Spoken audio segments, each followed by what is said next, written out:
Hello there! Over the past number of years, we've seen notable American horror films like Halloween and A Nightmare on Elm Street being remade. But when they're not busy taking inspiration from their own works, Hollywood likes to make American versions of Japanese horror flicks.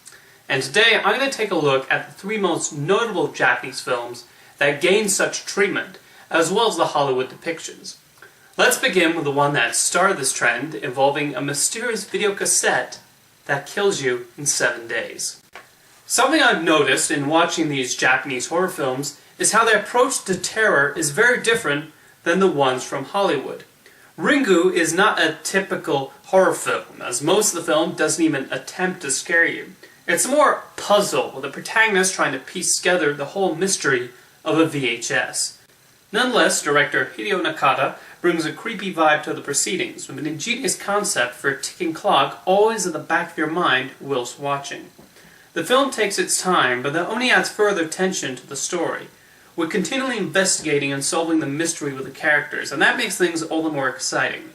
However, when it does enter horror mode, it definitely works, especially in any scene when the blasted telephone rings. Nanako Matsushima gives an excellent performance as the reporter thrust into the middle of this. It's not a typical scary movie performance, as she is consistently natural and her chemistry with her husband and son is believable. Ringu is a creepy story that certainly packs the punch in delivering chills and suspense. When DreamWorks acquired the rights to an English language version titled The Ring, they hired Gore Verbinski to direct it, and I think he did a great job. Now, The Ring, strangely enough, has a special place in my heart, as it was the first serious horror film I had seen, and I think this might be the movie which caused my irrational fear of sudden telephones ringing. Verbinski does very well in bringing a certain moody and creepy atmosphere to The Ring, right from the opening scene onwards.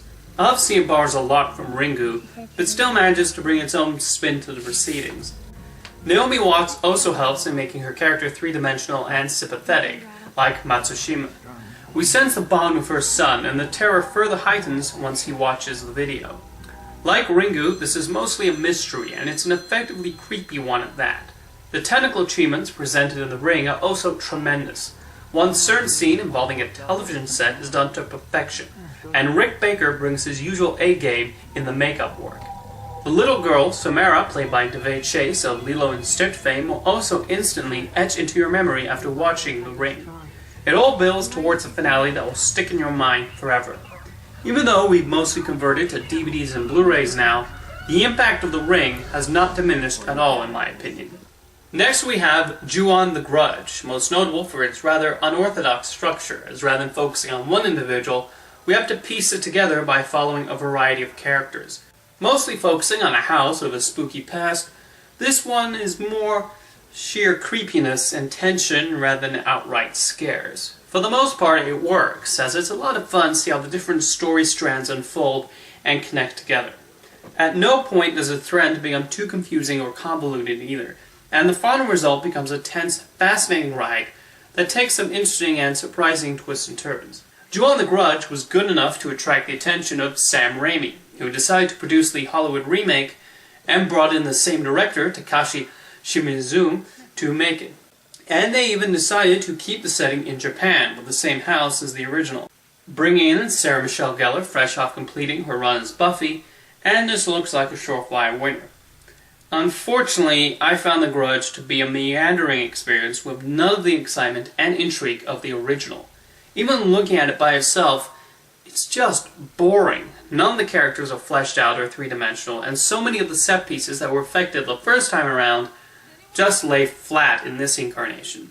Even Gellar failed to impress me, giving a surprisingly one-note performance. And it all culminates in a stupidly written ending that honestly insulted my intelligence. So, in case you didn't tell, I like the original Grudge. The remake, not so much.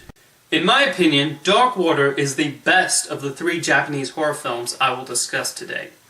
However, like the other works, it doesn't feel like a horror movie through most of its running time.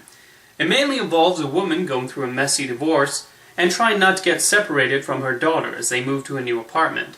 Through a lot of the running time, it's about Yoshimi and her daughter Ikuko dealing with the divorce in their own ways. The result is Dark Water, while having a couple of scary moments, mainly focuses on Yoshimi's paranoia in potentially losing her daughter, and the strange goings-on in their new apartment. Both of them prove to be very sympathetic characters, and thus ultimately causes the film to be surprisingly heartbreaking and emotional. Sentimental is not often an adjective I would use to describe a horror film, but Dark Water actually manages to become quite saddening and does it well. Putting the disc into the player, I expected a scary horror film, and in the end I got a roller coaster of emotion, and I actually consider that to be a plus. Considering Dark Water was an unconventional horror film, it was only appropriate that the producers of the American version hire a director you wouldn't expect for such a project. Walter Salles is mainly known for South American road trip films like Central Station and The Motorcycle Diaries, both of which are great films worth watching, by the way. For Dark Water, he applied the same sensibility at crafting strong character studies, and while not quite the level of the Japanese film, this is still a very worthy take on the material. Jennifer Connelly does a fantastic job in the motherly role, and Ariel Gade manages to give a natural, believable performance as her daughter. Salles focuses on the psychosis of what Connelly goes through rather than the things that go bump in the night. He keeps the characters interesting and well developed, and even the supporting players, like the building landlord and the mother's lawyer, prove to be strongly written personalities. It is Salles' focus on character over scares that actually helps in making Dark Water effective. And like the Japanese version, the American edition also proves to be incredibly heartbreaking. Both films really made me wish we saw more so-called sentimental horror films. Sentiment is not exactly a feeling typically found in horror movies, but both Dark Waters show it's possible.